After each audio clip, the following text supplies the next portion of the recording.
We have nothing to lose but our change. As loud as you can, it is our duty to fight for our freedom. It is our duty to win. We must love and support one another. We have nothing to lose but our change. We have nothing to lose but our change. We have nothing to lose but our change. All power to the people.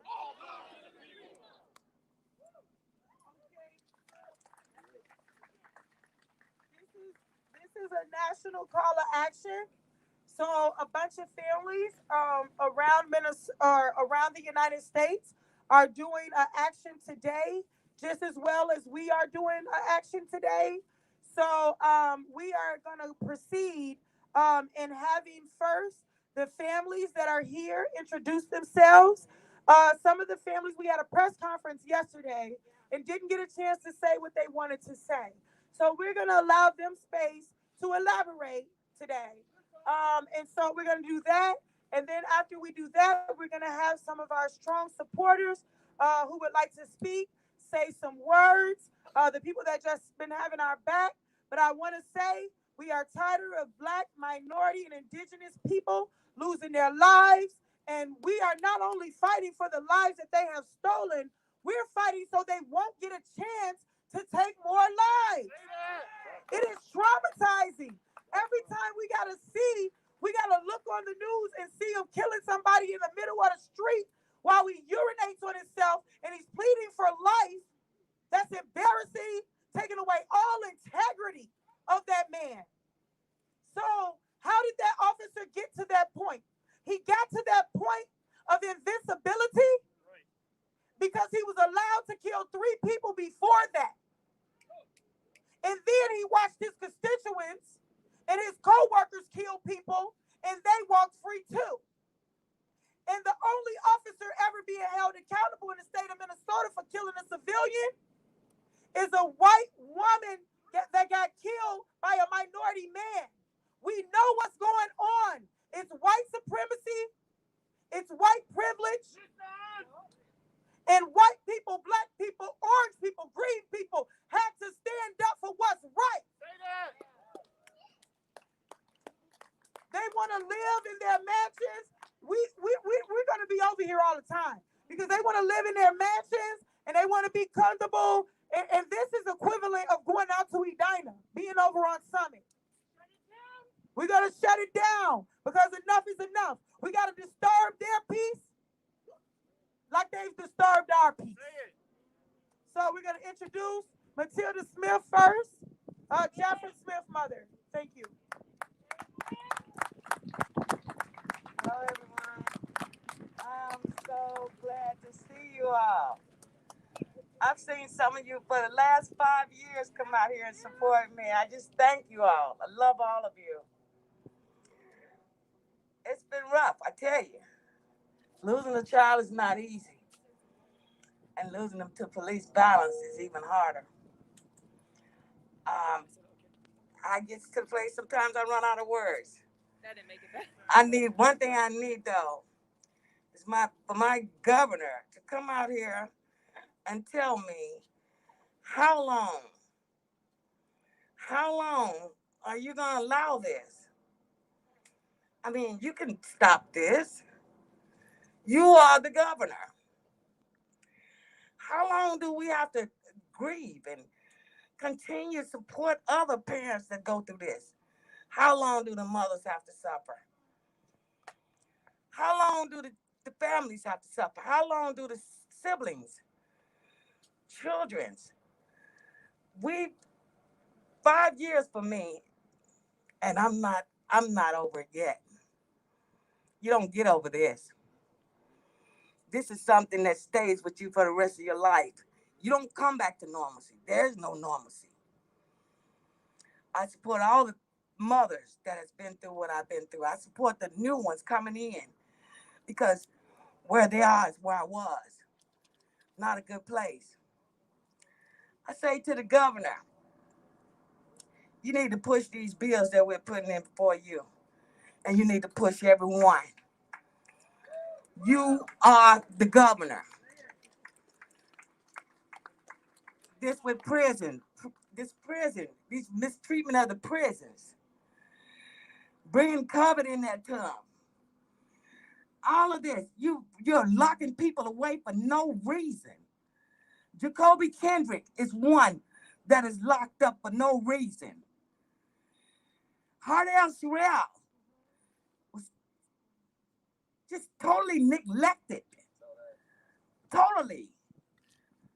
Now, the world know that something is wrong with this. Why don't you? The whole world responded to this. Why didn't you? If the whole world knows something is wrong with this, you know too. Exactly. Police are killing themselves because they don't want to live this anymore. Good police are killing themselves because they are tired of your blue line. We're tired of your wrong. I tell you one thing. I tell you what, I know a God that is just. I know a God that's going to be your judge. The judge. The DA's judge. The DAs that handle all these cases and let all these cops go and fight and get these prisoners locked up for nothing. I got a God that's way, way, way just more than you. You're not just. I got a God that that stands high, looks low. You won't get away with this. Your officers won't get away with this. Governor, you are responsible. You won't get away with this. You will be responsible for what they do. Shut it down. This is gonna end. May not be today, but my father's gonna end this because he's a man.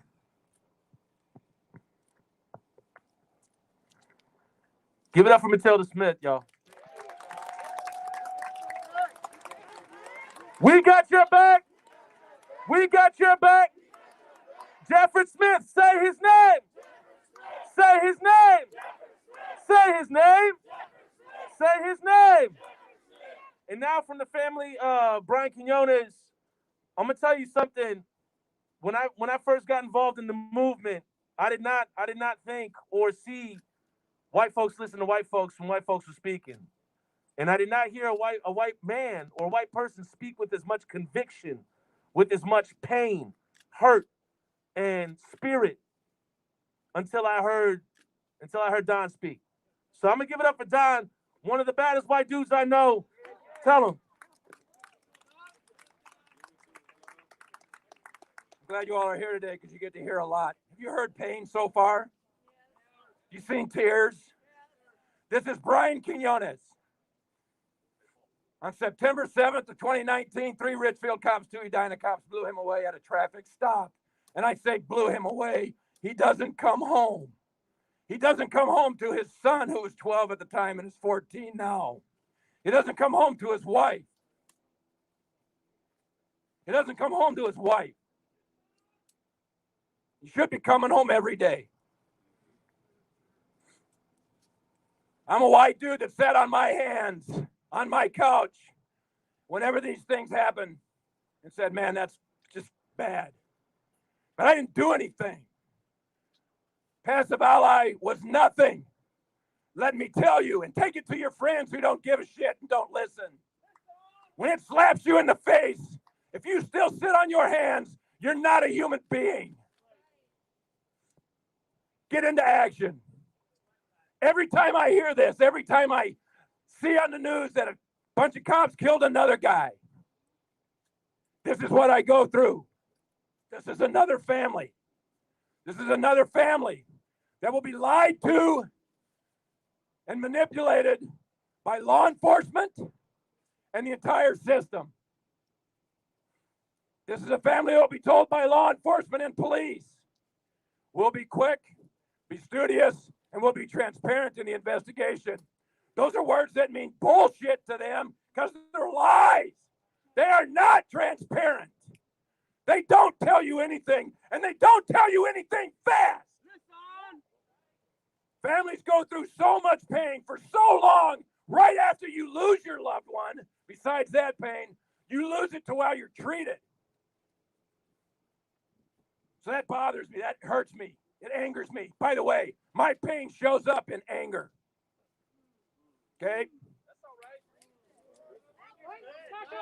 So I get to hear that, and I see that, and it angers me. And I know that that family is going to go through things where they don't get material things back from their from their family members when this happens. I also know that's a family that's going to watch the news when this happens, and they're going to get police rhetoric and agenda crammed down their throat by the local media who support that and will make sure that it gets out to those people that believe cops are the best thing going, that are stuck in their confirmation bias and say, yes, these are criminals. These people aren't criminals. It's how the police want you to believe they are. Look a little bit, dig a little bit deep. And then I think they get to do that. And then they get to be not believed, and they get to be treated like shit by people who are supposed to be human and have feelings. The shit that people said about Brian Quinones after the police murdered him on social media is horrific. There's so many people out here that have no humanity. There's so many people out here that think their way is the way, and they're full of shit. Just because they don't live this experience doesn't mean it doesn't happen. Doesn't mean that everything these families said yesterday and have been saying for years isn't true. Take your confirmation bias, you willingly ignorant pieces of crap, and shove it or change and understand that people live different experiences than you do. These people that sit in these ivory towers, they don't give a shit. They're just like every politician I've ever known, ever heard. They talk the talk, but they never, ever walk the walk. Come down here and stand with these families. Find out what it's like. Have a little bit of compassion. Quit playing your bullshit politician game. Be human. That's all anybody asks. Be human. And understand this shit does happen. And it happens a lot. And if you continue to be blind to it, you're depriving yourself of any hope of humanity that you have.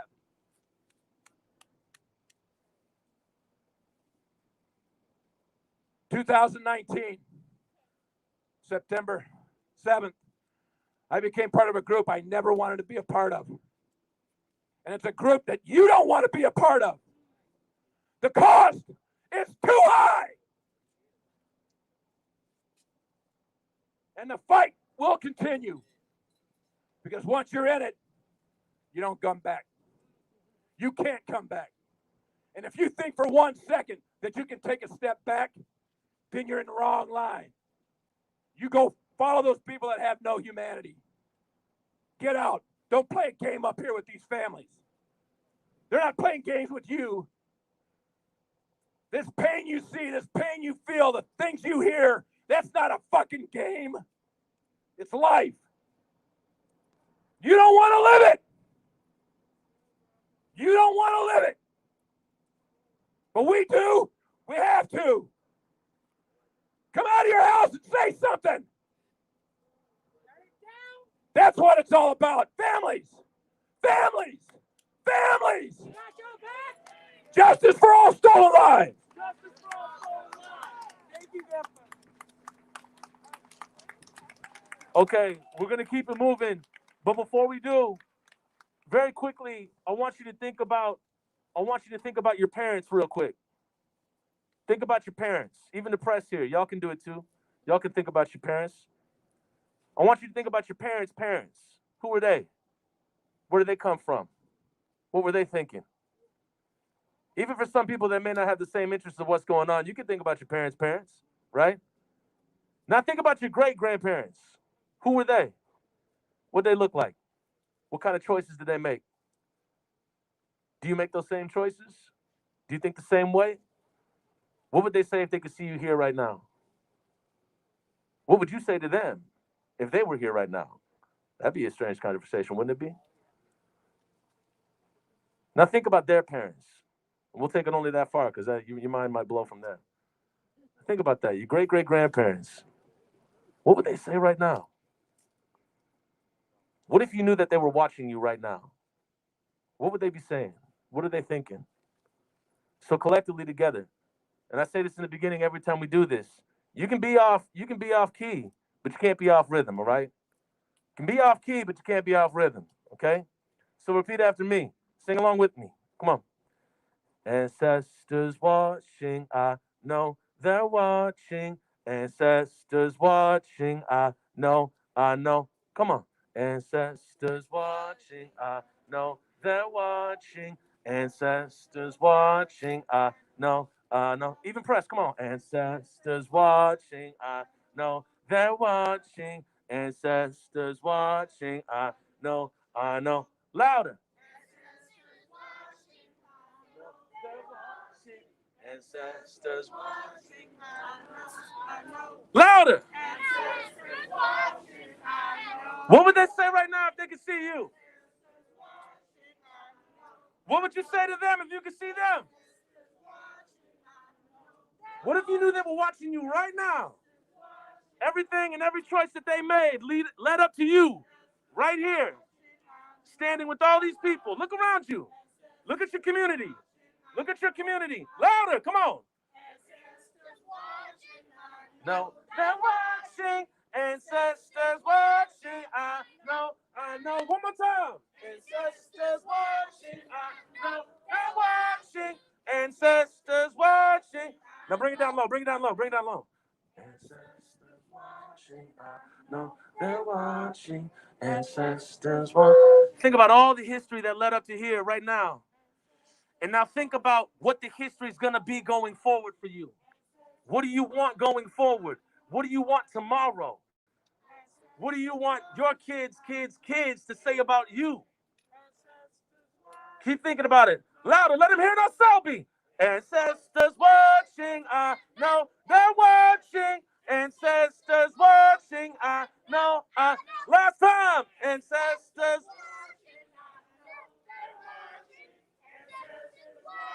I know, I know.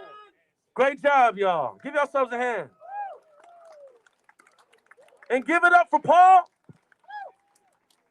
Travis Jordan, say his name. Say his name. Say his name. Say his name. And here to tell us more about Travis Jordan is Paul. Hi, my name is Paul Johnson.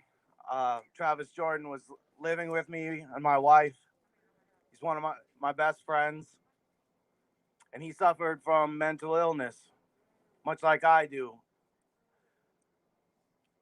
So I speak on behalf of not only a black man that wasn't treated well in the healthcare system, a black man that wasn't given more than 3 minutes and 45 seconds of the time, a fucking day of empathy on the worst day of his life. Those police officers didn't have more time than that to help a man get through a piece of his day that could have been corrected.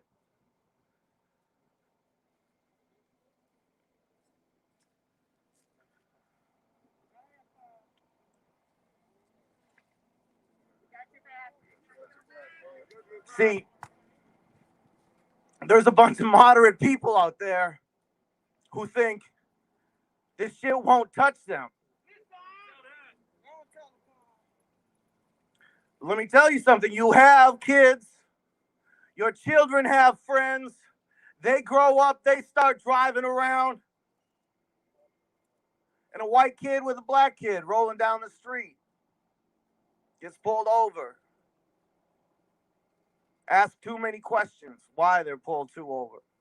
Oh, you didn't comply. What if you're having a bad day? What if you're having the fucking worst day of your life? Does somebody get to come and kill you? Does somebody get to disobey all the rules that they're trained with? When they go to the academy and they learn how to deal, they spend, 7 or 8 hours on mental health training. But they have policies written down in this book, like a handbook of how to treat people, right? Those are written for the safety of officers and the people they are supposed to protect. And when officers show up on the scene and within 30 seconds are violating the first policy on a mental health crisis,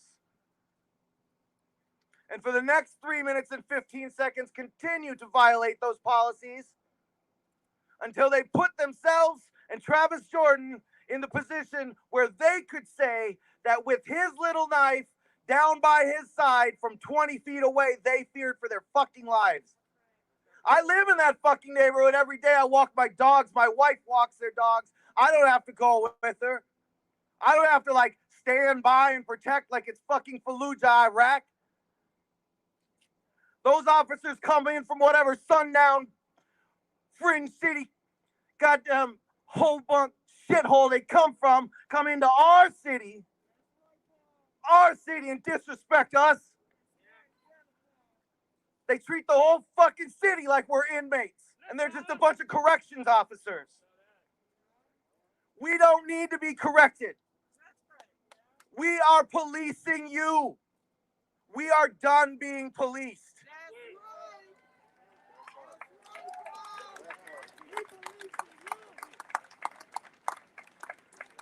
What did Jim Morrison said? They got the guns. We got the numbers. Fuck them. Fuck 12. When I say reform, you say you can't reform shit. Because what do you get? A new pile of shit.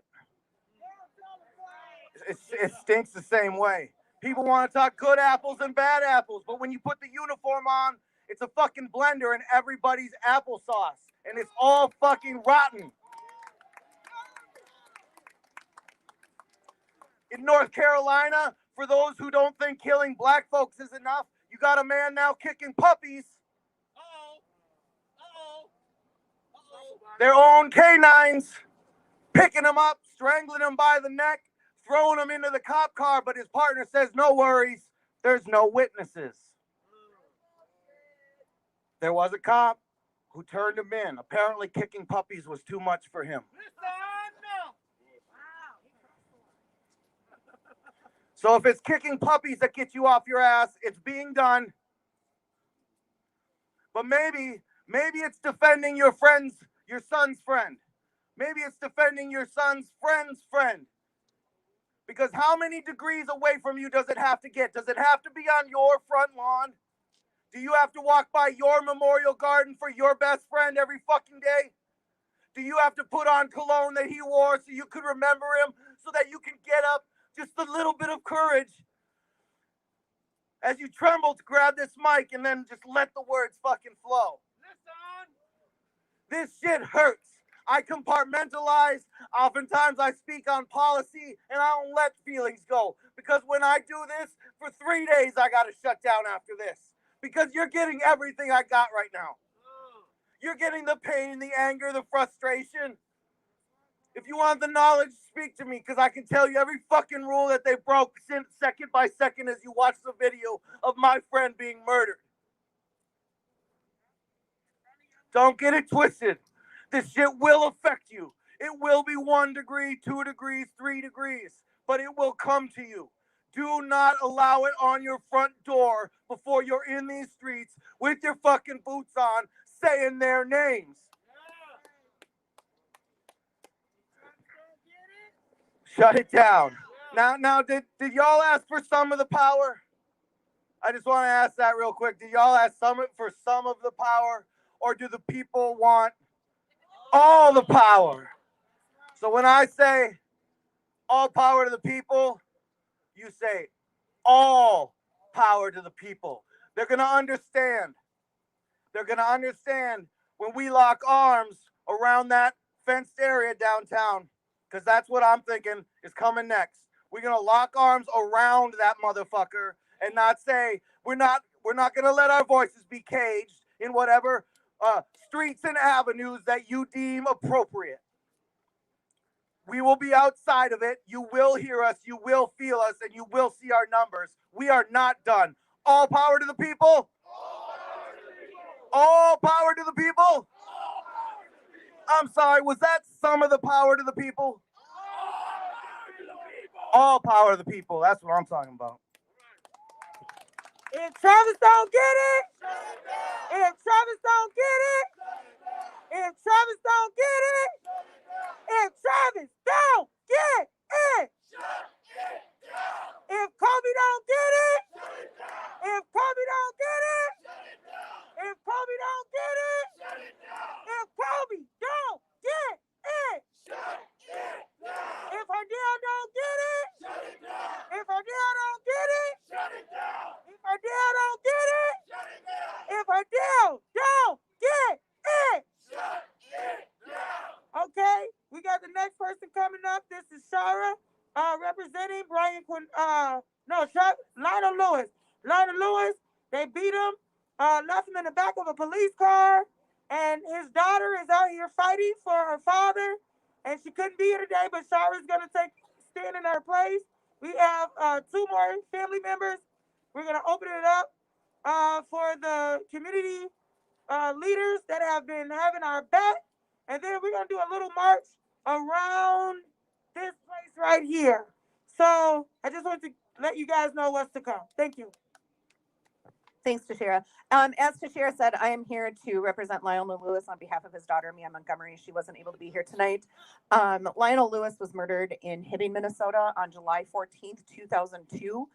Mia was less than 2 years old, so she really didn't have the opportunity to know her father in the way that children should have that opportunity. He was left in the back of a squad car when it was 84 degrees outside without the squad car running. He had 3 broken ribs, his skull was cracked, and a whole bottle of mace was sprayed on him. He was unresponsive for over an hour and a half before anyone called for medical attention, sitting in the back of that squad car when it was 84 degrees. His death was ruled agitated delirium. This is a sham diagnosis. This diagnosis doesn't exist in any other situation other than when the police murder someone and they need to have some reason to blame the person for their own murder. Lionel wasn't agitated prior to being put in the back of the squad car. He was left in a hot car to die. Let's call this what it is. He was left in the back of a hot squad car to die. The 3 officers who murdered him were never disciplined. One of them is currently a school resource officer, so he's working with children.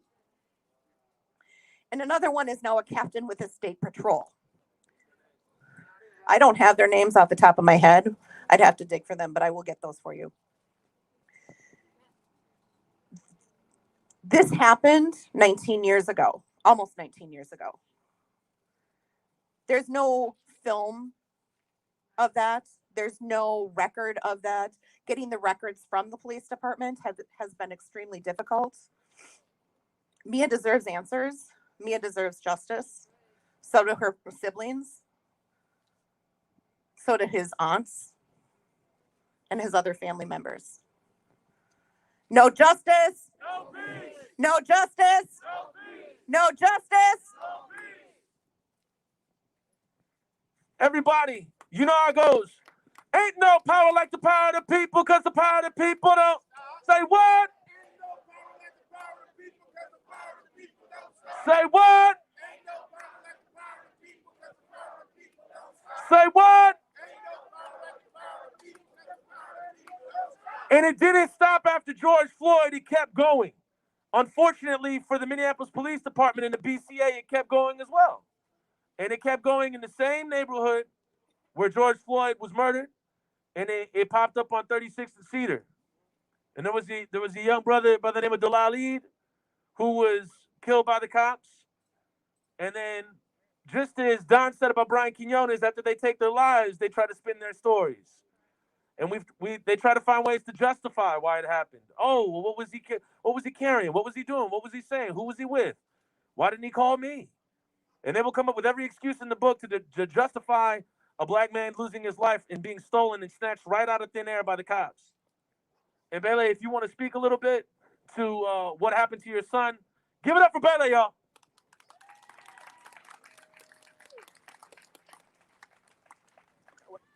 Thank you, everybody, to support for the justice. My son, he was for 23 years, and the police was surrounded him, and he went over to run his life. And they was to shoot him so many bullets, and they was complaining him he have guns. And they was complaining him he was started shooting, and they was only gave us a little video. But that video will show us they was killing my son. And they didn't to show us. If they have it true, they have to show us. They was hiding the truth, and I hope the truth will be came out and see everybody. Also, if you look the police, do they want to die? No, they don't want to die. Any police. Why they want to kill our people? Why they want to kill our youth? Why they want to kill us? And also with those people who killed my son the same night, when they was to terrorize me in my home. After 2 a.m., who was sleeping, I didn't know if they killed my son. But they was arresting me. They was would destroy my home. They was doing every things, and they was even was saying some bad words. They was what threaten us, and we are scared. Me and my children. I have one, 4 years, but they was arresting him too. Okay, all of us. What we were looking for? A justice. We need a justice, and we cannot stop until we get the justice. We have to fight back to them, and we don't accept. This is our city. This is our country. Okay, this is our country. We have to tell them the police or the big boss who is controlling them, especially Minneapolis, a mayor of Minneapolis who hired them. They have to come out and tell the people the truth. We have a question and we don't have answer. So we don't need to stop our rights until we get our justice. We don't want it any more killing. The police brutality every single day, they will kill some people. No reason. Is that acceptable? Hell no. We cannot accept. We need to be continue to fight our justice, and we need a justice. We need to get the answer. We need to get the answer. We have to stop this system. We have to fight to the system. And this man who is living the backside and watching there, we lost our people. Every day we get with someone. We cry. They have to come out here and tell us why they kill our people, why they will kill our youth. We don't have any answer. They say, a question is, they will say, when they will kill your son, they're going to complain him. They're going to complain him. Okay, well, they don't know what they will tell us. What they're going to say, he didn't accept our order. Why I accept you? Because I'm scared. You want to kill me. Why I going to stay there? I have to run. But to save my life. Is that right? We don't want to scare anybody anymore. We need to fight for the justice. Thank you very much. I really appreciate. Thank you.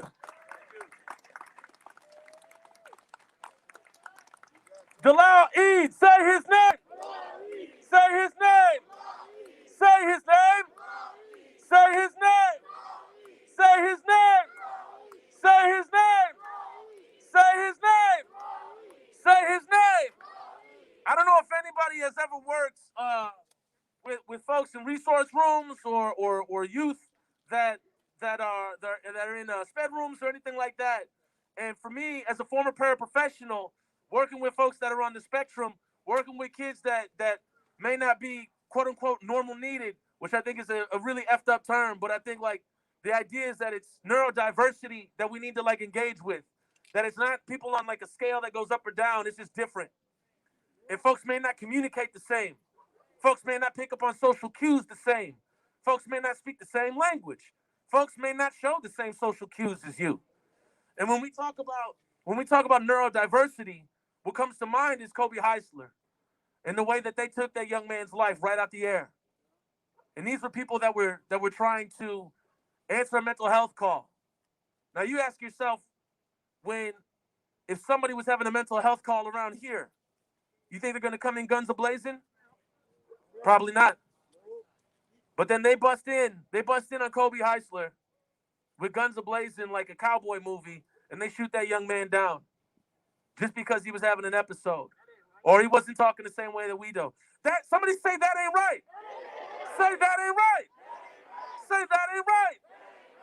And an inspiration and a true boots on the ground soldier that has been inspiring to me and many others around them, Amity Dimmock Heisler. Give it up, y'all.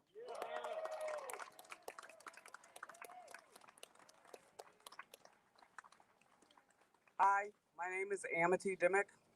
I am Kobe Dimmock Heisler's mother, also known as Kobe Heisler. As he just said, my son was murdered during one of these mental health calls. And not only that, but this was a mental health call where the situation had already been resolved, and the person who called back and said everything's fine. Kobe's fine. We don't need your assistance. Cops were already en route. Came anyhow. Even when the grandfather said, you don't need to go in there. Everything's fine. In fact, if you go in there, you'll probably make the situation worse. Everything's fine. Two officers went in there anyhow.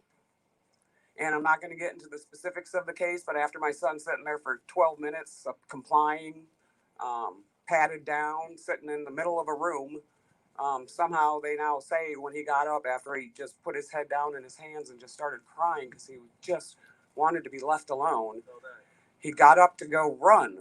Like, you guys don't know the configuration of the house, but the direction he was running would have led him outside very quickly. Cops had already been there before when my son had hurt himself before, and so they knew the layout of the house. 12 minutes after him complying and then him starting to cry and he getting up to run, within a second, he was tasered and shot multiple times, including in the head, in front of his grandmother in his own home.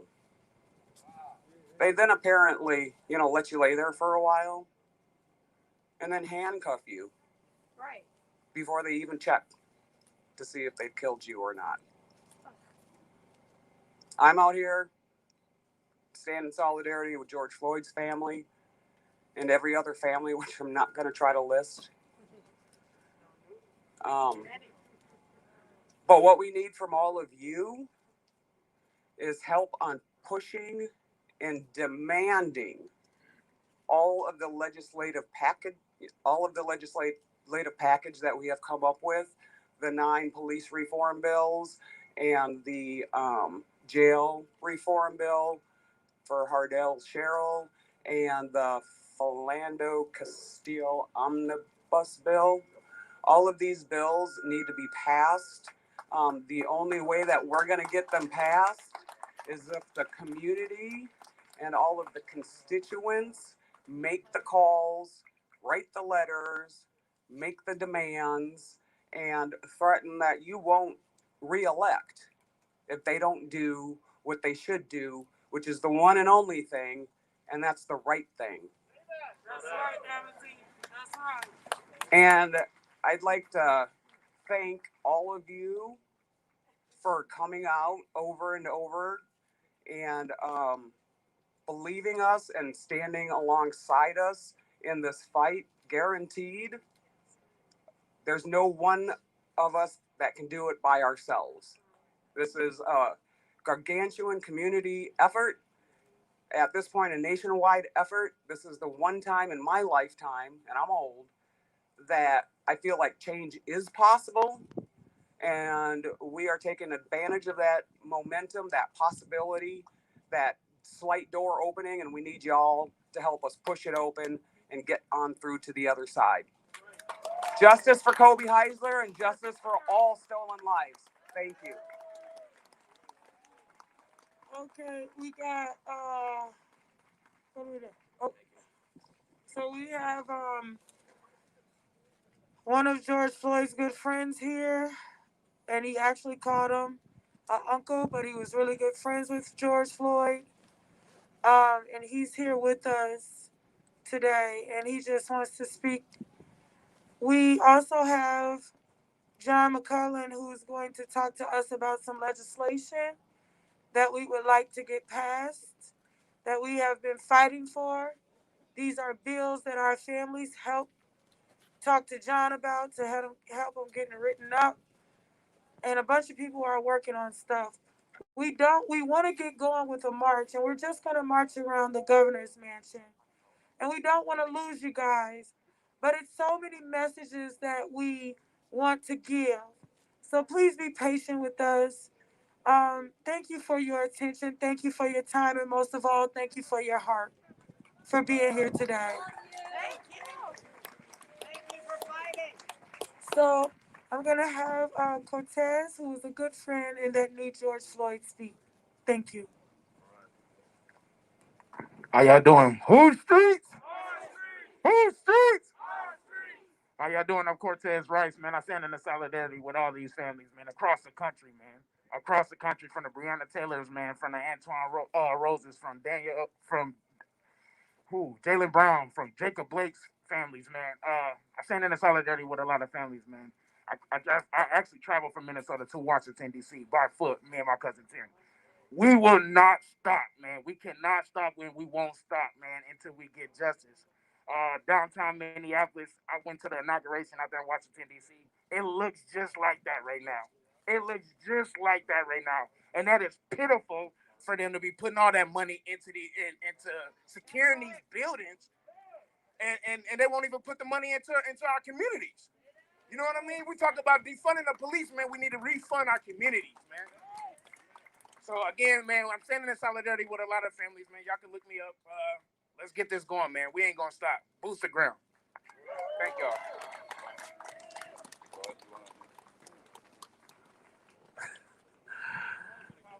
So since May 25th, and I don't want to get it twisted. George Floyd was a human. Like that's not a time mark. It's not a brand or anything like that. George Floyd was a human, and when George Floyd was murdered by 4 Minneapolis Police Department officers, a lot of us rallied together. And the more that we rallied, the more that we saw each other, the more that we began to create community.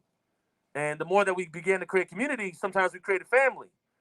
You bicker and fight with your family. You may disagree, but you all got the same direction in mind. So you're going forward. And going forward with family, one of the tallest brothers I've seen out here, former fire department officer, Jonathan McClellan. And he would come out and he would say, revolution will not be televised, but it will be live streamed. And the great thing about Jonathan is that if you believe where you're at right now is the right place, you can probably do better. You can keep it moving. You can go higher. Jonathan's going to become a judge someday. He's going to law school and he's going to become a judge someday. So he's been boots on the ground. I've seen him wait on the phone for hours at a time just for legislature to get back to him about something as he does this work for the families. So give it up for somebody who's been in this fight day and night, Jonathan McClellan, y'all. I have some words that I penned for you.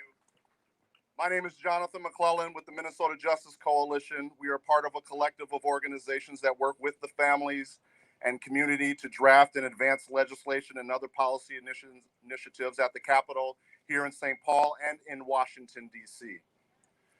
As Abraham Lincoln put it in his second inaugural address, the principal task ahead for our country at this time was to bind up the nation's wounds. Here we are over 250 years later, still seeking to bind the deep racial wounds within our country. We are all in a state of affairs of our quest to obtain justice and equality, with Minnesota being ground zero of the match that has sparked this outpouring of consciousness for our shared community.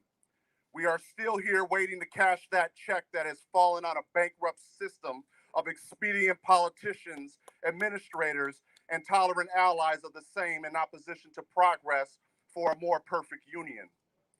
For far too long, we have been victims of this plague, and we are here to say no more. No more to policies that divide us based on our diversity. No more policies that break up families of color. No more hashtags. No more policies that put all the eggs in the basket of white imperialism. We are, while paying lip service to communities of color and our never-ending fight for justice. No more to the boots on our necks of our children, our brothers, our sisters, our uncles, our fathers, our nieces and nephews, our friends, and our future. The bills that we are advancing are ending qualified immunity, police professional liability insurance, civilian oversight strengthened, ending police-only responses to mental health calls, ending the statute of limitations on wrongful death, creating an independent investigatory and prosecutor's body, ending prosecution for reporting police misconduct, access to body cam footage within 48 hours. This is also known as Kobe's Law, written for Kobe Heisler's family, and ending no-knock warrants. We also support the Hardell-Sherrill Act of 2021 and the Philando-Castile Omnibus Bill. Like the slaveholders of the South in the founding of this young country, the opposition to progress fights for unrighteousness. They argue for division. They promote through their actions or lack thereof a distorted reality that places one class of people over the other and fails to see the humanity and all that is sacred under God. They turn their back to the promise that all men are created equal and have been endowed by our Creator with certain inalienable rights. The right to life, liberty, and the pursuit of happiness. We are not asking for a handout.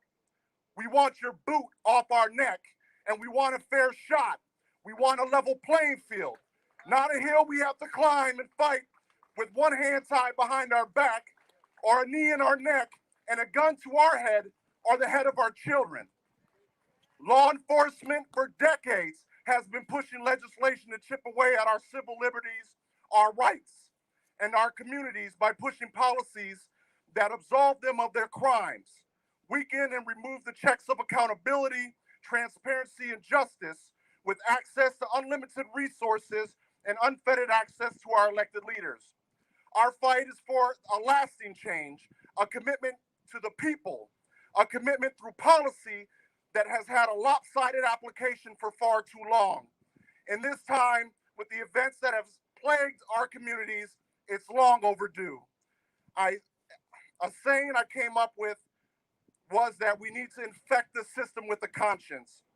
When you go back home today and tomorrow and the next day and the day after that, remember, it was your conscience that brought you here. It was your conscience that tells you what happened to George Floyd was wrong. It is your conscience that brought you out last summer. It is your conscience that we stand on the right side of history. It is your conscience that helps us support each other. It is your conscience that says that the pain these families are going through is wrong. It is your conscience that says the boot of oppression is wrong. We all know the system has no conscience. And that is our duty to infect it.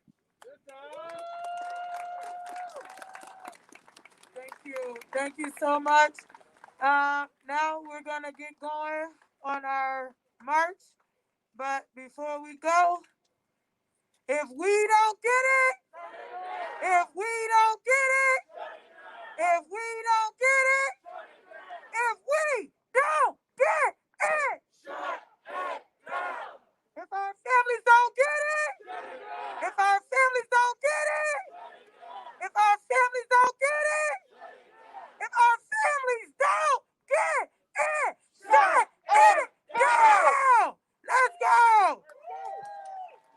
Brandon right there with with the megaphone is going to lead us up. Let's start it off with Ain't No Power Like the Power of the People, because of... Don't stop. Say what? Ain't no power like the power of the people, because the power of the people don't stop. Say what? Ain't no power like the power of the people, because the power of the people don't stop. Say what? Ain't no power like the power of the people, because the power of the people don't stop.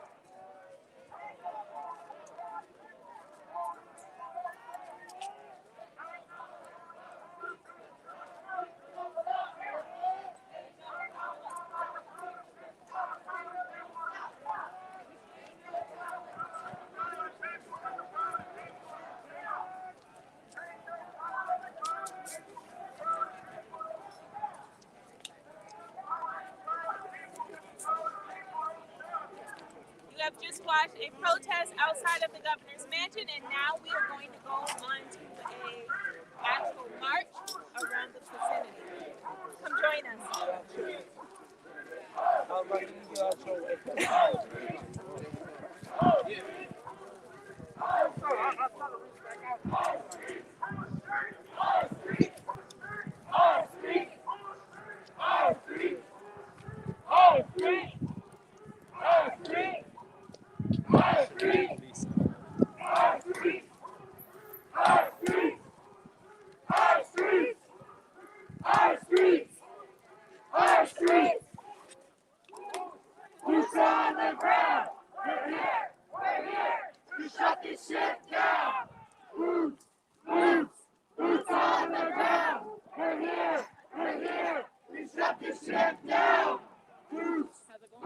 Good. How are you? Congratulations. Yes, yes. Do you have time tomorrow? Boots on the ground. Or later today? Give me time tomorrow. Shut the shit down. Yeah, let's touch base before the round starts. Boots on the ground. For sure. For sure. To shut the shit down. Boots, boots, boots on the ground. We're here to shut the shit down. Boots, boots on the ground. We're here to shut the shit down. Boots, boots, boots on the ground. We're here to shut the shit down. Boots, boots, boots on the ground. We're here to shut the shit down. Boots, boots, boots on the ground. We're here to shut the shit down.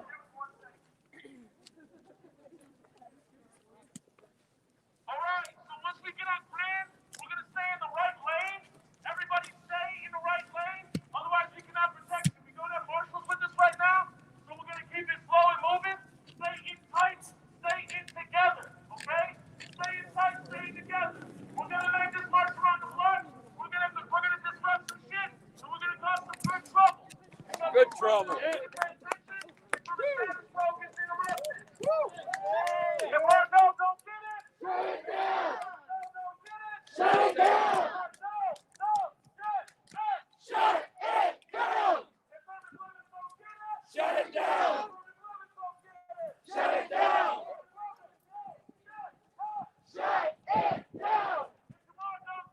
Shut it down. Shut it down. Shut it down. Shut it down.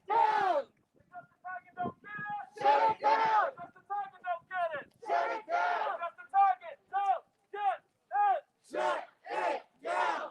If George Floyd don't get it, Shut it down. if George Floyd don't get it, Shut it down. if George Floyd don't get it, Shut it down.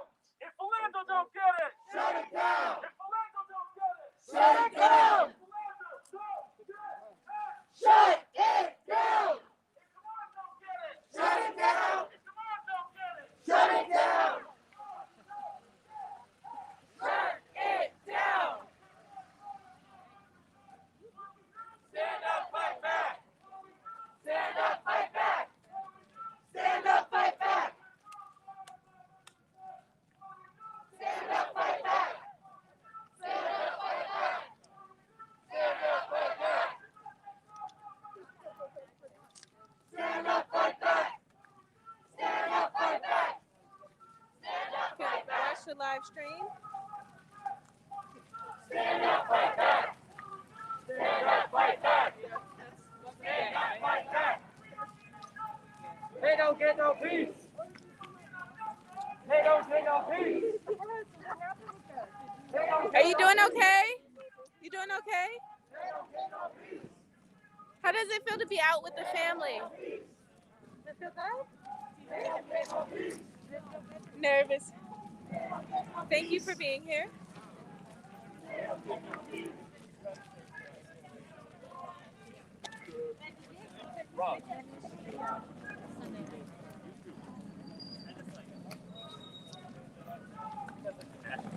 Hey, what brings you out today? Sorry, what was that? I said, what brings you out today? I'm not one of the organizers for this march, but just because this is one of the events that the coalition folks have put on. You normally do organize, and what is that experience like when you were organizing these events? Yeah, like the experience of organizing. I think I'm like relatively like new. To actual organizing work. Like I've been like, attending protests, all of that for a long time.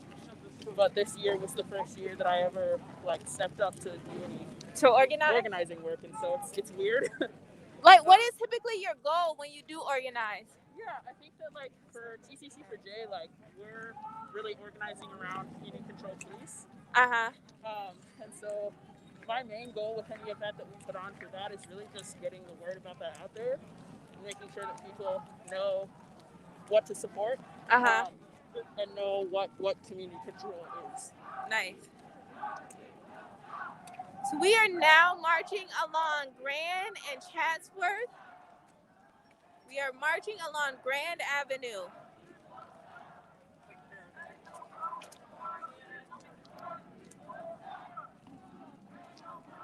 Some Minnesota natives might find this area to be very familiar. I'll be honest, I might stop at Creamy Cones if we go by there. Grand Old Creamery. Oh, yeah. If we go by there, I'm stopping. I am a sucker for a good ice cream cone.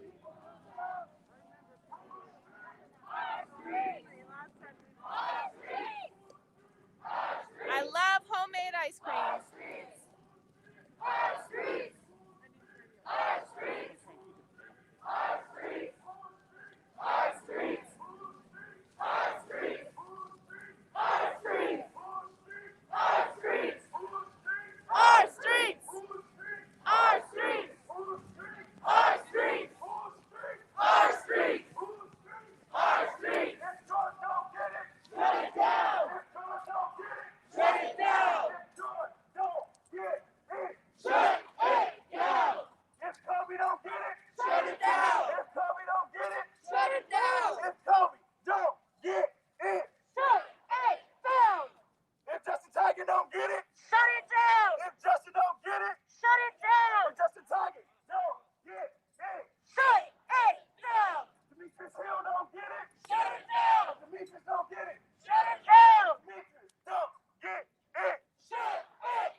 see people outside their businesses recording. What is it like to watch this? Huh? No comment?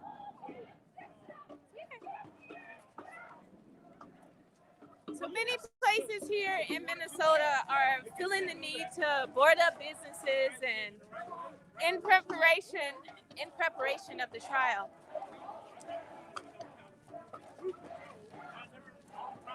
Mel Reeves, Mr. Spokesman Recorder. Nowhere are they being held accountable. The police in the city of Minneapolis is not saying, hey, you know what? That guy Derek Chauvin has been guilty of mistreating people in the past. Let's make sure that didn't happen. If our cops mistreat somebody, let's make sure they're held accountable. Well, I want to say to the audience, that's not happening here. In fact, it's probably not happening in most cities in the U.S. So you can't say that you're serious about listening to the people. You can't say you're serious about having a just and fair society when you keep continually fail to hold them responsible and accountable. You know, and it becomes this circular discussion like the one we're having. It's like, well, how people feel? How the hell you think people feel? You know what I'm saying? You know, of course we're angry and upset, but that's not the story. The story is why we live in a country that guarantees us certain rights, that has a constitution, and our rights are continually violated. That's not saying anything about us. The question is, what's wrong with this system that black people especially can't get what everybody else has? Wow, that's deep. Who are you with so we know where to find the full interview? I'm with NPR. NPR, if you want to watch the full interview with Mel Reeves. I'll give you my card. Okay, I'd like to hear this. You can do this. You're talking to another reporter, actually. Did you know that? This is Mr. Spokesman Recorder. I wear two hats. I'm an activist journalist. It's an old tradition. Watch out, sister. That's an old tradition in our community. And I've heard you on the radio. Oh, yeah. In fact, I heard you yesterday. Okay. What is the plan after activism for the next 6 weeks of the trial? I think, people are going to continue to take to the streets because we want the city to know that we're not happy with things as they are. And we want to send a message to the entire country. We want justice. And it seems like the only way we get justice in this country is by taking to the streets. Now, there are people who listen to this will say, oh, well, protest doesn't work. Some will say, I'm tired of protesting. Most people say that, by the way. They've never protested in their lives, right? But if we study history, protest is the only thing that has worked, right? What are our other alternatives? A protest has put. Because of protest, we're here now. Without protest, it may not be there for no trial. I mean, that may sound wild to people, but think about it. After Derek Chauvin pretty much murdered George Floyd, the state didn't move to have him prosecuted. It took about 2 weeks before they actually brought charges. And it was a protest, it was a pressure brought in the streets, in the country, and internationally that forced their hands. The Hennepin County prosecutor, this guy Michael O. Freeman, he's never prosecuted a cop for killing a black person. He prosecuted a black cop recently, but he's never prosecuted anybody. And you'll lie and say, oh, prosecute. No, he doesn't. He doesn't prosecute anybody who kills anybody who's black or hurts anybody who's black. So, so the protest is what makes a difference. Otherwise, all we have available to us is extra legal means. And that's crazy when you think about we have this system of jurisprudence, right? Which supposedly holds everybody accountable. If I do something to you, I'm supposed to be held accountable, right? That's how the system of jurisprudence is supposed to work, right? If I commit a crime, you hold me accountable. Give me my day in court. That's not what happens with the police. And so the only way it appears that we will have any chance to get justice is we got to do this, which is unfortunate because it's a nice day. It's a nice Saturday. Right? Wouldn't you rather be doing something else right now, sister, to try to cover this? Even you. I will. Right? You'd rather be with your kids doing whatever you need to do. But instead, in our society, we have to spend time, our own time, because nobody's getting paid. Whatever. Maybe some activists are getting paid. But we ain't getting paid. We have to take time out of our daily lives, right? Commit time out of our lives to try to get a government that says it's for the people and by the people to do the right thing by at least, especially a certain group of people. I've heard some concerns from people that the trial is going to end up being putting George Floyd on trial because of Derek Chauvin on trial. Well, we don't know, but I mean, that's likely to happen. But the judges already ruled that they can't do certain things. But of course, they've already said that George Floyd has died. I jokingly say they're saying that He died because of fentanyl overdose. He died maybe because he had crack cocaine in his system, heroin in his system. What else? He had COVID. You know what I'm saying? At the bottom line, maybe they're gonna say that he died because he was black and he's gonna die anyway. I mean, that's almost what they said. You know, we didn't kill him. You didn't even know you saw him. You saw Derek Chauvin with his knee on his neck. I don't believe your lying eyes. That's not what killed him. You know what I'm saying? He died from another set of circumstances. And I think that's going to cause a real ruckus. I think when people see that, I think the defense, I do honestly believe, when the defense puts on this case, talk about feelings, that's a good time to ask people how they feel.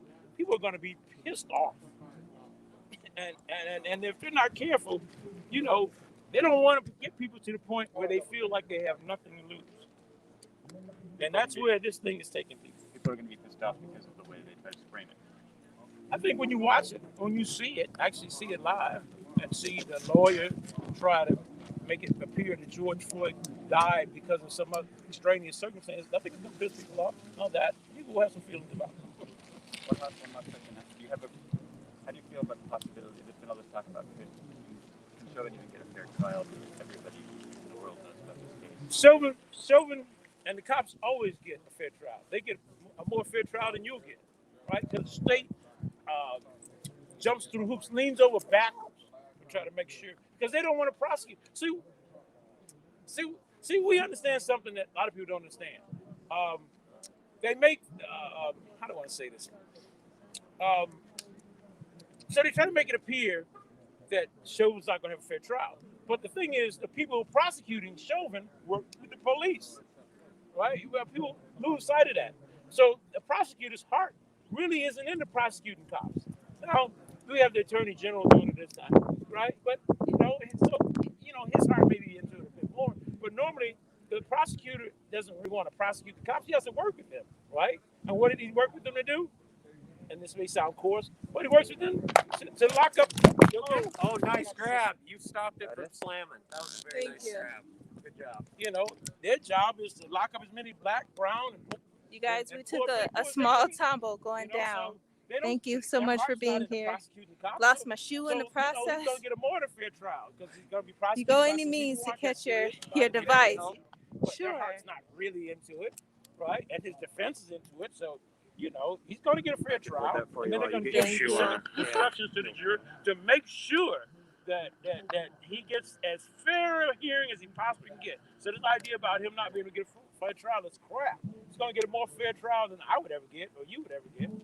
Thank you. Mel, is there anything else you would want to say? I think I said it all, my friend. Before you go, let me just write down your. I want to give you my card, and let me write down your contact info. I'll be here for the next. In fact, you want to see how I see things, you can go to the Spokesman Recorder website today, I'm the editor there. That's your cell? No, that's cell 651 403 0338. And go to my site now. Go to our site and look up a story called Fortress Minneapolis. You want to get our perspective? And I said that the city is violence based. Let me give you the card.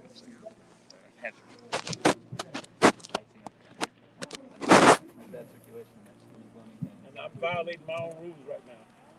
I don't know. When we do protests, if you're open leading, you don't do the interview until after, because you have responsibilities. So write this down. I want you to check out my article and you see where we're coming from.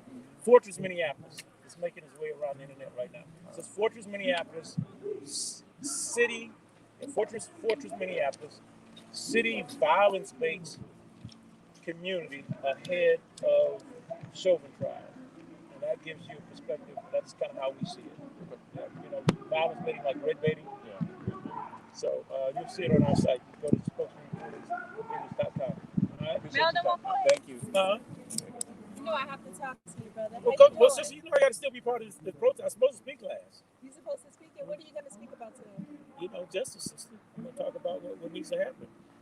Try to break down why this is important and why it's important that we come out in the street and that we support the family. Because see, the families, they bear the brunt of this internally, emotionally, right? And so they're catalysts to keeping us alive. Because even when we get tired, they're not going to get tired because they lost a family member. So we got to support them. And while we're supporting them, also continue to grow our understanding of what we're up against. Because ultimately, the way we change police violence is the way we end it, rather, is that we got to change the system. It's getting really, really obvious to me. That's what has to happen. So let me get back up here because it will piss me off. All right, sister. Good seeing you. Good luck now. All right. Okay. Thank you guys so much for watching. This is News on Purpose. We are out here. We started at the governor's mansion, and we have done a loop around the community, 1 block in radius, and we are back in front of the governor's mansion. You have heard from some of the family members. You have heard from some of the community leaders, and now we're going to see what else is going on as we wrap up this event. Thank you, and thank you for staying after that tumble. Again, I lost my shoe. But you know, what's really amazing is the community and how another brother videographer and photographer came through and said, let me help you. And he picked it up and helped me pick myself up. And that's what this is about. And that's why we're out here today. So thank you for your continuous support. Keep watching. Great job. Okay, I'm sorry, got my fingers in it a little bit, but at least we didn't. Okay, great job. Thank you.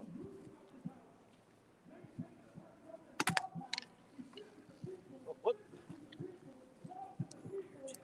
That. Oh, thank you.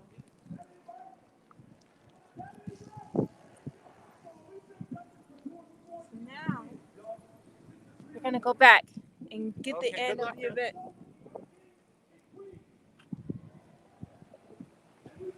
Comment in the let us know in the comments what you are experiencing. Sometimes watching these events can be traumatizing, they can be triggering, but also it is an opportunity to be a part of the experience when you are many miles away and not able to be available or here in person. So always excited to hear from you, always excited.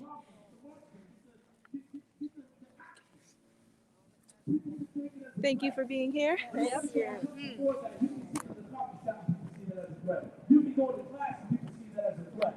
You can go to school, you can educate, you can be reading. Make sure that you share this video, spread the word, and let others know that they can be a part of this. Thank you for being here. Right there. We want them to grow up in a world that knows justice and show it. I think like So when we say justice for George Floyd, 80 we're something talking justice for everybody. since I We think all do better when we all do better. We all do better when we all do better. That is the word. Sorry, you got stage fright. Excuse me. But that's okay. But we got some very important people here to speak and people that inspire me and that I look up to very much. So, but let me hear you say it. Justice for George Floyd. Justice for George Floyd. Justice for George Floyd. Justice for George Floyd. All power to the people. I'm going to give it up to Raisha. She wants to speak real quick. Or did you want to say something first? Say it. Say it. Black Lives Matter. Black Lives Matter. Black Lives Matter. Black Lives Matter. Black Lives, they matter here. Black lives, they matter here. Black Lives, they matter here. Black Lives, they matter here. Black lives, they matter here. Okay. Mommy's gonna hold it for a second. Rocky, his godmom, Chantel Allen, bought him a little mic, and he's always going around the house talking about Black Lives Matter. So when he sees a mic, he thinks he's supposed to get on it. We'll give him another try in a little bit.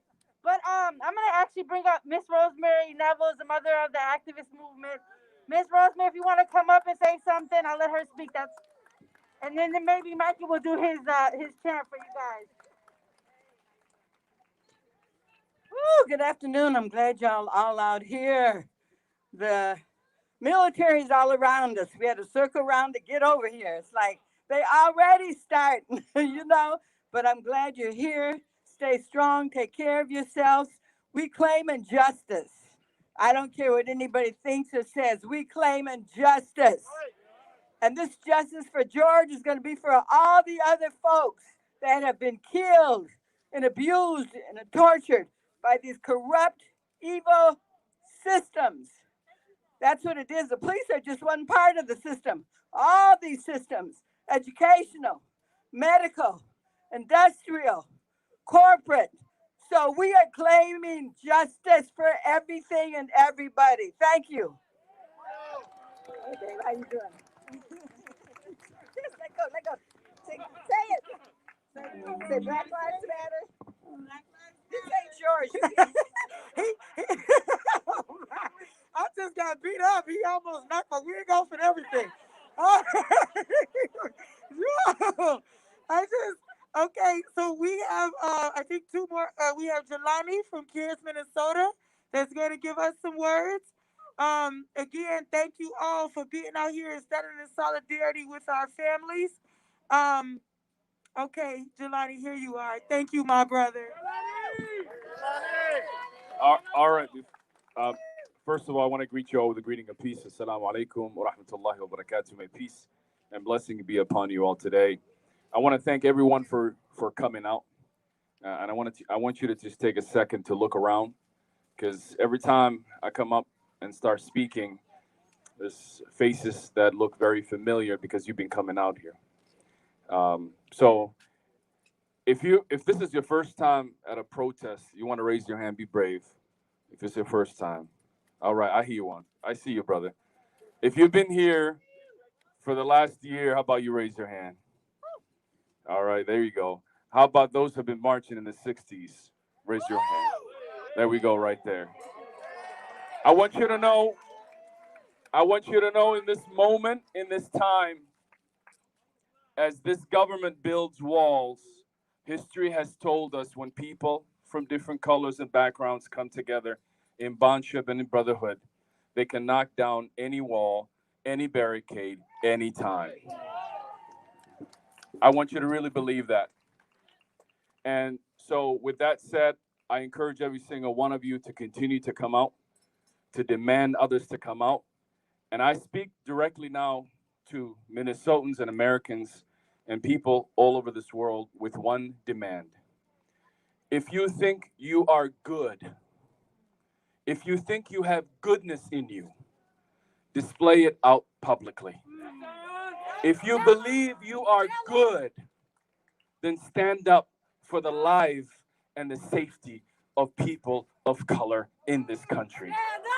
If you believe you are good, then this is the moment your goodness must be seen by everyone around you.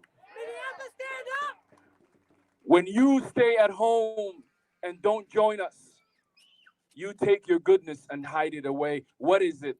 Why would it be even good if your goodness cannot make something happen? We have bills, we have opportunity to change, and for Minnesotans, we can be the shining light, the North Star that brings justice down on the Mississippi River all over this country. We could be that state. So I call to my brothers from Germany, Norwegians, Scandinavians. I implore to you, your goodness is needed now. Your goodness is needed now. We lynched a black man in 8 minutes and 46 seconds, and the entire world is looking at us right now. This trial isn't just about Chauvin and the 3 other cops. This is an international trial. The pain that you saw with these families, and I'm going to tell you, it's not easy for these families to come out and tell you their stories. They're going to deal with this all day and all week, every single moment. We need to be with these families and stand with them. And when we say justice for George Floyd, we mean justice for all families. And so I'm gonna ask. I can keep talking, but I want to bring a young leader to who's in our community, who works for CARE. You need to hear from our Zainab, sister Zainab Mohammed, a voice of a generation. Thank you, Jaylani. Assalamu alaikum wa rahmatullahi wa barakatuh. I just want to say I'm here standing in solidarity with all these activists that have been doing the work here for like years. Me, as a young person, to watch a black man, be killed 8 minutes, and we all watched it, and we were all in the streets. And what happened since then? Another black man died. And guess what? The governor, he was ready to exercise his power and bring in executive order and protect buildings and property over people. Where's the energy for that? Where's the energy for Black lives? When is he going to realize that people matter over property? Right? He's ready to introduce a $35 million to bring more cops from outside jurisdictions to our communities to police us. But there's no accountability. And the activists, they're begging, pleading with him to bring just 9 bills that would hold maybe a little bit of accountability. He doesn't even want to hear it. So where's the accountability for that? I'm here, and I, like many of you, I'm angry, I'm sad, I'm disappointed, but I'm not giving up. Are you? No! Shut it down! Black lives matter. They'll always matter. Justice for all! Our skin will always be black. Yeah. And you know what? Our kids are going to be black. And this isn't about us. It's about the future generations. It's about the little kids. So we're here, standing, and begging and bleeding for a little bit of justice. They were ready to prosecute when a Black man killed a white woman. Bring her $23 million. Did you guys see that for any other one? Anyone else? Did y'all see that for Black people? So what's up? I'm ready for some justice. Are you? All right. So we're going to be here on Monday. We're going to be in downtown. We're going to be seeking justice. We're going to be demanding it. You can put up all the walls you want, all the fences. We can take them all down. We'll be there. But you know what? You know what won't be here? You know who won't be here? George Floyd, Dalal Eid, Jamar Clark, Philando Castillo, and all the other 400 and some people that were killed by the state of Minnesota. And you know who prosecutes us? The state. You know who kills us? The state. How does that make sense? Does that make sense to you? It don't make no sense to me. So why can't you pass some accountability? Why can't you hold the police that you're bringing here accountable? That's what we want. Some accountability, some justice. And we want to matter. Black lives matter. No justice? No peace. No justice? No peace. Thank you all so much.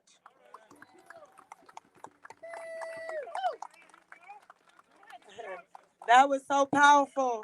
It is very powerful for me, being in this fight for 11 years, to stand next to my sister as she just spoke. Because it is our men that they are killing in the streets. And as a Black woman, there is nothing that could get done or be done to a Black man that will simultaneously not affect me. He doesn't have to be my blood brother, but he is my brother. But any human being, there is nothing that can be done to any human being that doesn't affect me. So when the governor wants to put everybody else on the phone, no, motherfucker, I want to talk to you. I want to talk to you. You are the governor of this state.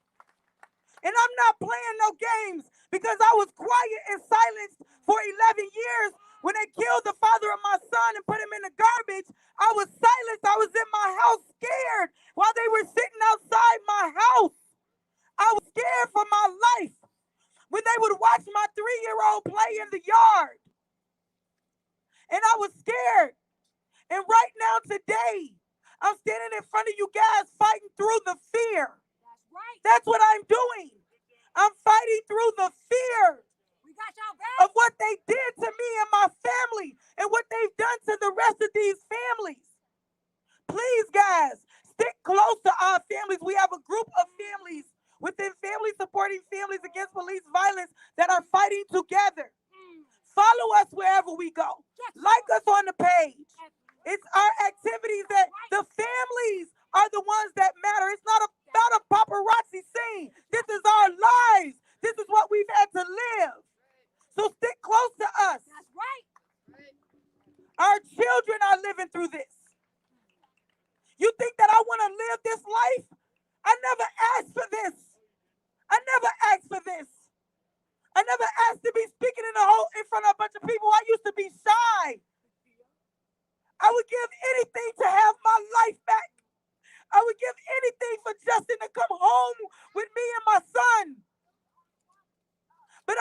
here fighting for my brothers' lives, the ones that are standing out here.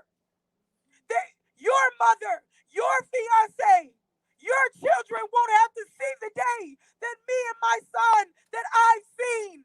That's what I'm fighting for. So, whatever they plan on doing, I used to be scared to give my name to the media. When they asked me my name, I used to be scared to spell it out. That's right. Now I'm spelling it out. That's right. They're going to have to do what they got to do because they won't make me be quiet no more. Right. They won't shut me up ever again because I know that I'm fighting for what I know in my heart is right. I'm fighting for the human life. Boots! Boots!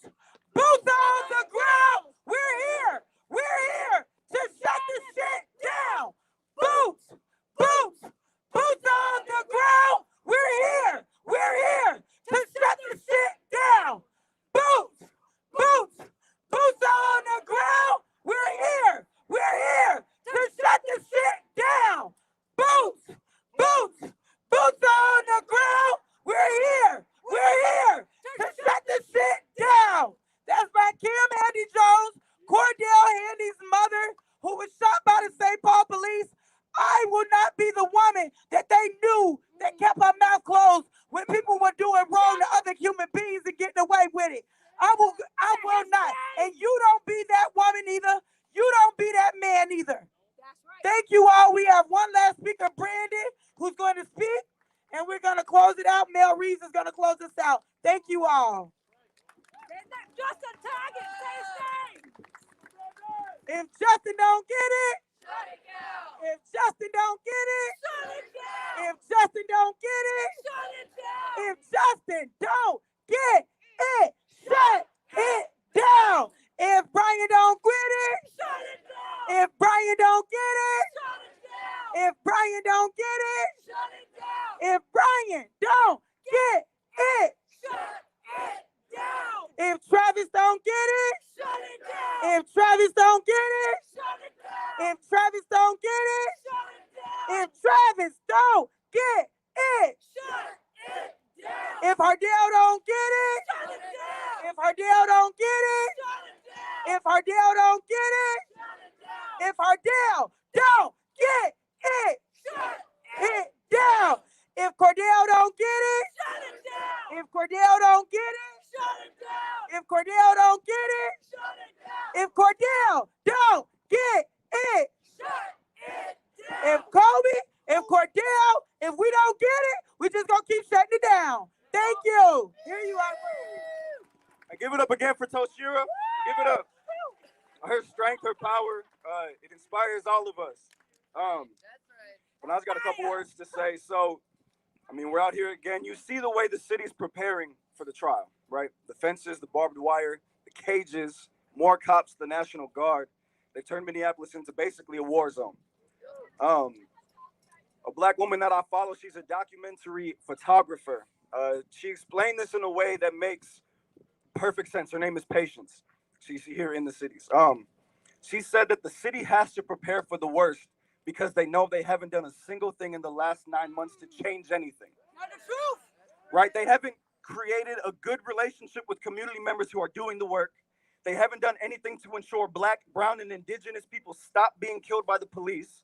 They haven't done anything to ensure people of any color stop being killed by the police. So they have no choice but to prepare in such a manner. People in the state are dying due to bad leadership, the pandemic, and systemic oppression of underserved communities. They barely put money toward helping people in the pandemic. They didn't put any money towards solving social injustices. They haven't put any money toward the housing crisis. But what do they do with their money? They gave more money to cops. They mass arrested protesters. They evicted tent encampments during a polar vortex.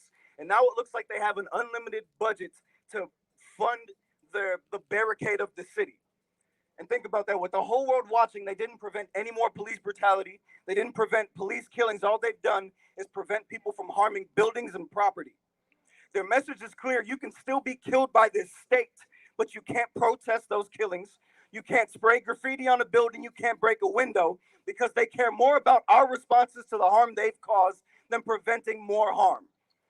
And with regard to the trial, we already know what they're going to try to do. Recently, I wrote a piece. I'm not a poet. I just got some things to say sometimes. But I said, and let me get gunned down in the streets at the hands of the police. They control the narrative with information they choose to release. And they'll try to tell you what you saw and what you really see and justify the lynching that just happened to me. And as soon as my pulse stops, when it's too late to be saved, faster than the cemetery can dig up dirt from my grave, the reporters are going to dig up dirt on my name, and their headlines will claim that some shit I did in the past is the reason I deserve to be slain. Right? They're going to try to depict George Floyd as a criminal. They're going to try to justify Chauvin's actions. And one of their expert witnesses on excessive force by police officers is the same guy from the Rodney King trial that got those police officers off. So we already know what they're going to do. Right? But let's say that they do convict Chauvin. Just ask yourselves, is that justice? Does George Floyd get to take another breath on this planet? What is the worth of someone's life? Did the system that killed George Floyd change? Did it really matter if George Floyd did or did not commit a crime? The other day I had a thought. How would things be different if Eric Garner was selling loose cigarettes on 38th in Chicago? Right? It doesn't matter if you sell or buy cigarettes illegally. The crime was that their skin was black. And apparently that was deserving of the death penalty. And with that being said, with regard to the trial, how should people react to the verdict? It's the same as asking how should people react to being oppressed, because that's what the system is. And I always explain it this way. If a white person comes up to me and calls me a nigger, how should I respond? Nobody can answer that question but me. I sure as hell don't have to listen to no white folks on what I should or shouldn't do. I may listen to a few black people just to hear their opinion, but at the end of the day, the choice is mine to make. Maybe I turn the other cheek. Maybe I take the time to educate them, or maybe I beat their ass. Right? So when you have a system that oppresses people and the system is staying in place, it is up to the people to decide how they handle their oppression. So whatever the people see fit, that's what the people will do. Right? And regardless of what happens, they're going to hear the voice of the people. Because like they say, ain't no power like the power of the people, because the power of the people don't stop. Say it with me. Ain't no power like the power of the people, because the power of the people don't. One more time. Ain't no power like the power of the people, because the power of the people. Exactly. And they're going to see it. So whatever you feel you need to do, however you feel you need to fight your oppression, however you feel you need to fight your oppressor, do just that. Thank you. Get a young brother a big hand. So next up, but I swear we're going to let you go home at some point. Next up, we have a dynamic young sister who heads the Minneapolis chapter of the NAACP, Sister Angela Rose Myers. Hello, everybody. My name is Angela Rose Myers. I am the president of the Minneapolis NAACP. And I'm here today to say that the Minneapolis NAACP stands with protesters. We stand with the families. We stand with the people who've experienced police violence. The eyes of the world are going to be on Minneapolis. Okay, the eyes of the world are going to be on Minnesota with this upcoming trial. But our eyes cannot leave the legislature. Our eyes cannot leave the Capitol. Our eyes cannot leave the policymakers, as there are policies that are coming forth that we need to make sure are passed. Okay, the families of families supporting families against police violence have put together legislation. They have put together policy, and they have demands. Okay, so it is our responsibility and our culpability to make sure that the family's demands are heard. So again, I wanted to say that my name is Angela Rose. I'm the president of the Minneapolis NAACP. And when I say I stand with families, it does not just mean in the streets. Okay, it means also with our elected representatives and making sure that their demands are heard, that their demands are at the center of the policing reform and transformation and policy change that they want to see. Okay, it is not all about what Angela Rose want to see. It is about what Tashira wants to see. It is about what Amity wants to see. It is about the families here, and that is why we're here today in the streets. Okay, and that's why we're also going to be at the legislature this winter, this spring. All right, give Sister Angela Rose a hand. Now, as you know, you heard from a lot of the families. There's so many folks, y'all. We almost couldn't almost name them all. But there are a few other families that we left off that we want y'all to know about. Darren Yonke was born on July 13th, 1969. He was 47 years old when on Sunday, April 16th in 2017, y'all, he was approached by Ramsey County deputies and shot and killed while you all remember this. He's repairing his friend's motorhome. I don't know if you all remember that, right? Yeah. And Darren was incredibly intelligent. He was talented. He could fix almost anything, electronics, houses, and vehicles. He was also compassionate and would give up his last dollar to help out a friend or even a stranger if they needed it. He was so loved by his family and friends, and his sense of humor and his dedication to his loved ones that they say he will always be missed.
Darren Yonke. Darren Yonke. It's so important, y'all, that we personalize this, that we humanize this. It's so important that the system knows that they didn't shoot down no rabid dog. You know what I'm saying? They didn't shoot down a piece of trash or some dirt from underneath the, but they killed human beings. They killed people who we can relate to. They killed people's fathers, right? The sons, uncles, mothers, aunties, right? Relatives, cousins. They killed human beings. And people want to know, if I get into that, I'm not going to be long, I want y'all to give a big hand to these families.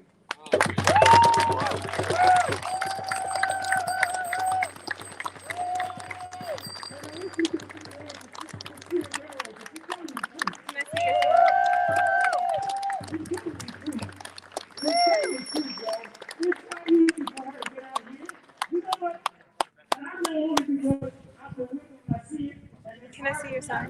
Yes.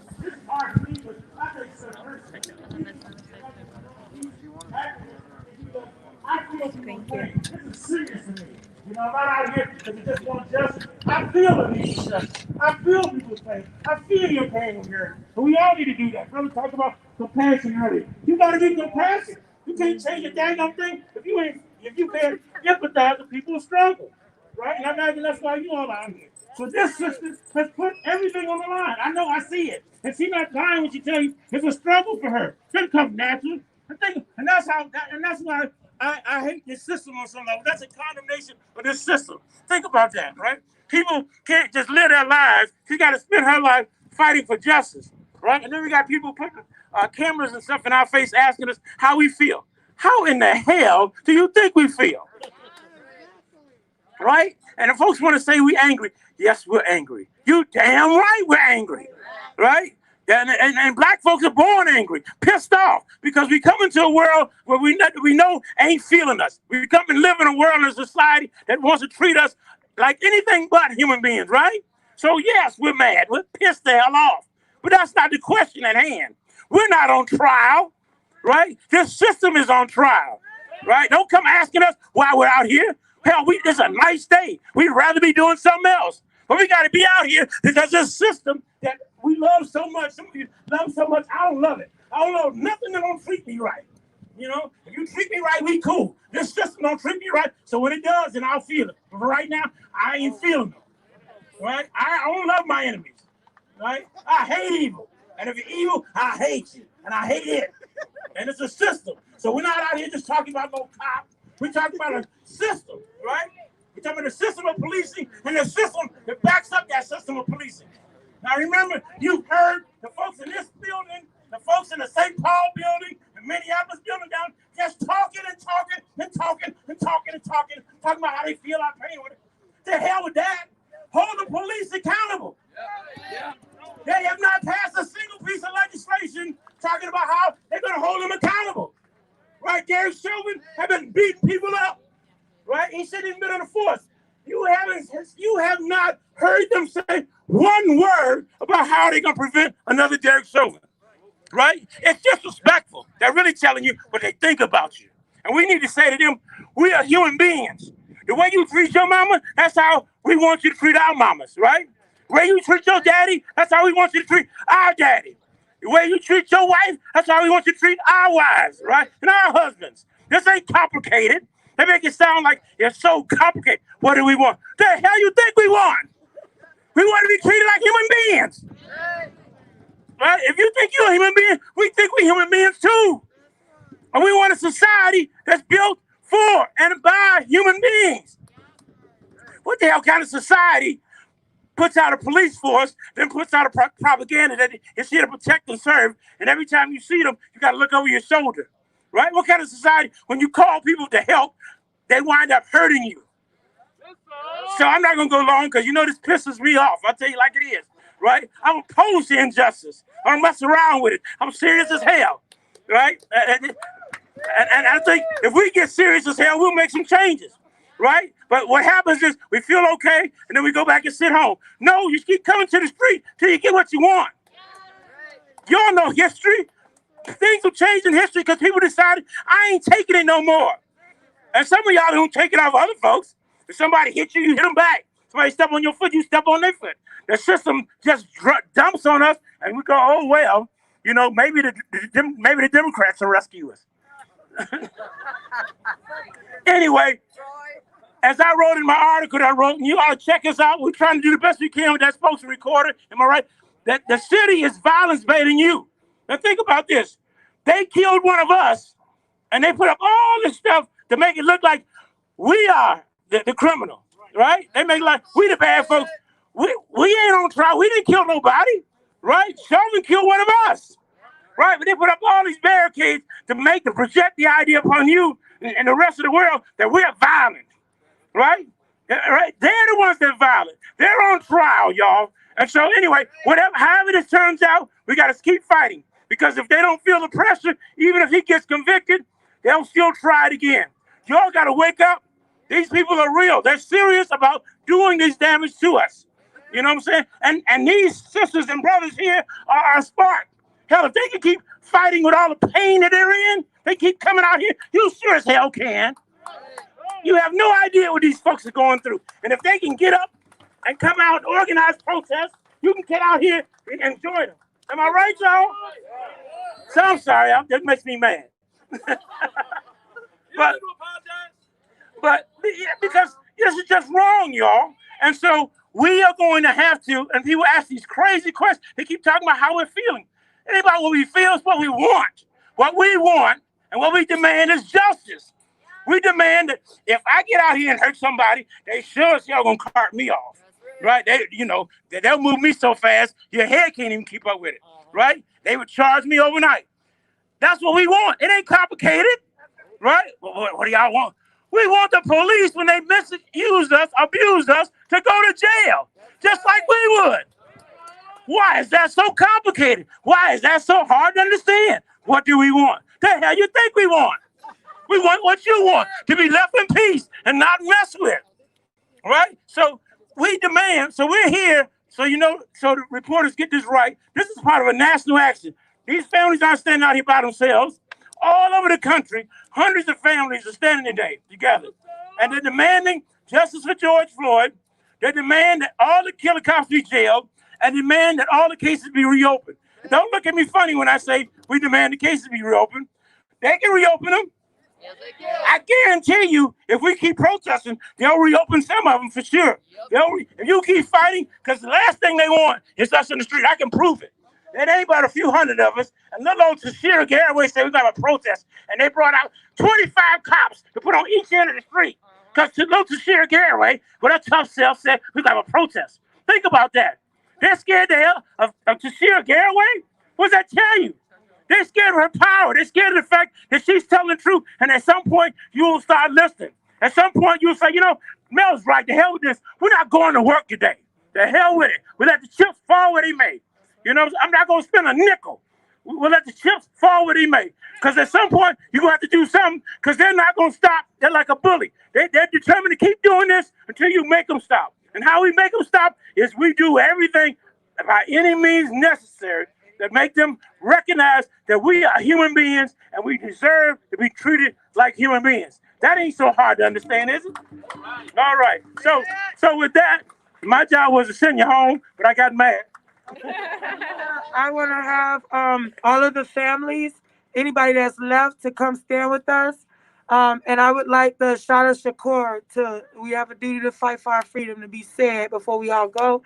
But I would like our strong supporters. I know all of you guys are, but there's certain that have a particular relationship with the families that have wrote this thing out with us.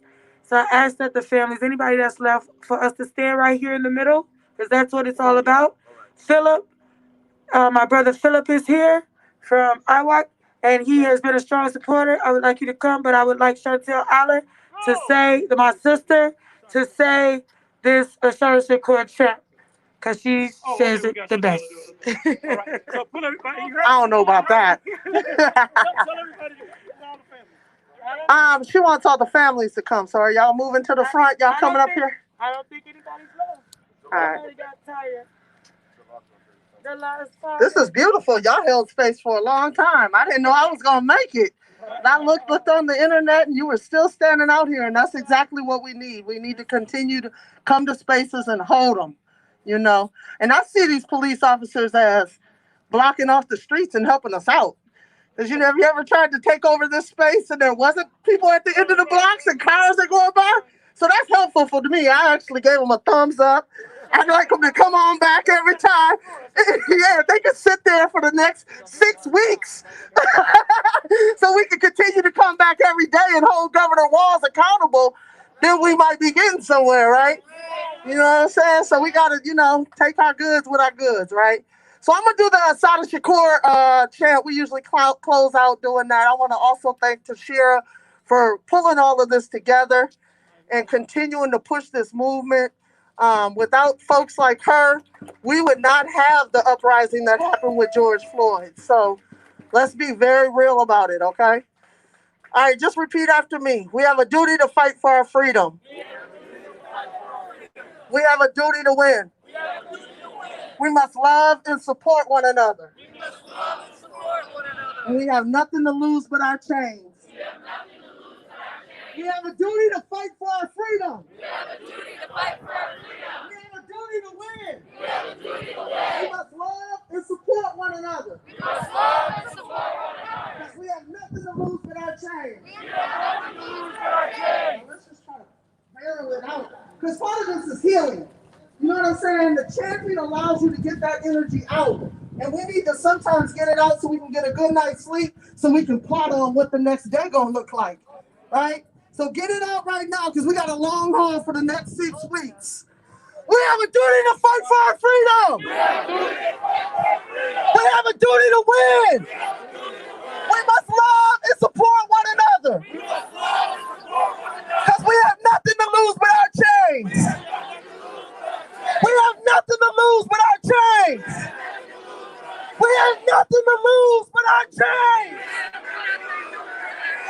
To the people, thank you guys so much.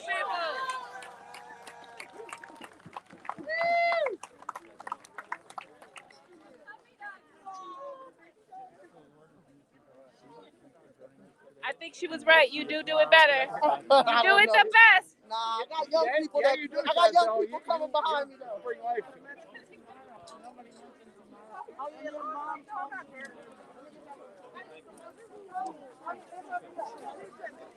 Thank you so much for watching News on Purpose. We have been at this protest at the governor's mansion with the family supporting families against police violence. You have been here along the way, and I appreciate you. Always remember to stop living to exist, start living on purpose, and you can do all that and more with News on Purpose. Thank you for watching.